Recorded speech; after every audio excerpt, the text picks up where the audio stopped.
Welcome back to ATVN. The women's tennis team is still on top as the #1 team in the nation, and they hope to stay there. The women of Troy are on a 6-game winning streak and are looking to keep the streak alive when they travel to Arizona. Madison Westby and Gabby Smith say the team is looking to adapt to the weather in Arizona. Well, the altitude is definitely a lot different, so the balls tend to fly more. So luckily we're getting there early, so we'll be able to make our adjustments and just see what it's like. I know that we're in better shape than them, and I know it's going to be hot, so that can be a weakness for them, that we've just been so prepared and we can just make them work.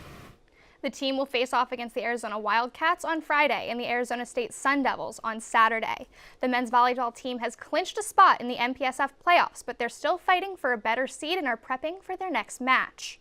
Feels really good. I think we clinched it earlier than we did last year, but for us now, since we clinched it, it's important for us to keep home court for that first round. We're going to serve really well, so we need to be ready to pass the ball because they're going to be coming in hard. It's a really good team, and we need to come out with a lot of energy and fire. The Trojans will try to ride their momentum from a 3-match winning streak into Malibu when they take on the Pepperdine Waves tomorrow night. The women's lacrosse team is preparing to play in their first conference away game this weekend, and the team is excited to hit the road. I think it's exciting when you go on the road. I think it's fun. You certainly spend a lot of time together, and I think that's when you bond, as a team. The women of Troy head to Oregon to take on the Ducks on Friday. This MPSF matchup is important because USC is the only team that has 6 games left in their season. The Los Angeles Clippers have only lost 2 games since Blake Griffin has returned to the lineup, but look to avoid their 2nd loss in a row tonight in Portland. In a potential playoff preview, the current 5-seed Clippers take on the current 4-seed Trailblazers. There are some big player matchups to watch tonight. Chris Paul taking on Damian Lillard and Blake Griffin battling down low with LaMarcus Aldridge. Tip-off is at 7. April Fools came a little bit early for Chris Paul last night during the Clippers game against the Golden State Warriors. Stephen Curry goes down the court, dribbles through, and then pulls out this, a sick behind-the-back dribble that leaves Chris Paul, well, on the ground. Let's replay it here.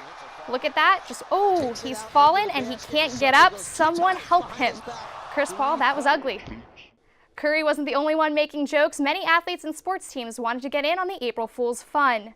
The Colts proposed a change to an all-white uniform, but tweeted out the joke saying, "April Fool's, Colts Nation, we wouldn't change a classic." And after playing basketball in the Bahamas with Michael Jordan, Tom Brady took to Facebook. He posted this picture of a full body cast saying, "Jordan's crossover is no joke." Another Patriot had fun with the holiday. Julian Edelman decided to switch sports. He tweeted, "I'm taking my talents to Fenway. #GoSox, #April Fools." And there are no jokes here when I say it's time for everyone's favorite part of the show. It's Rachel's Rewind. This week, we head to the Heat-Spurs game. With 2 seconds left, Mario Chalmers gets the ball and nails the shot at the buzzer. Look at that. Let's rewind it for a quick second because I can't believe that happened. Here's the shot again. That is more than a half-court shot. That's like a 3/4 court shot. Here's another angle at it.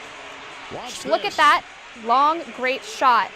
It was a happy Chalmers, but it wasn't necessarily a happy Heat because they ended up losing the game.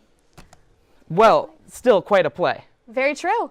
Very true. And I'm not sure, was that a full 3/4 shot? I mean, it was impressive, but it was close. We'll call it that because it doesn't normally happen. Might as well round. Exactly. That makes sense. Thank you so much, Thanks, Rachel.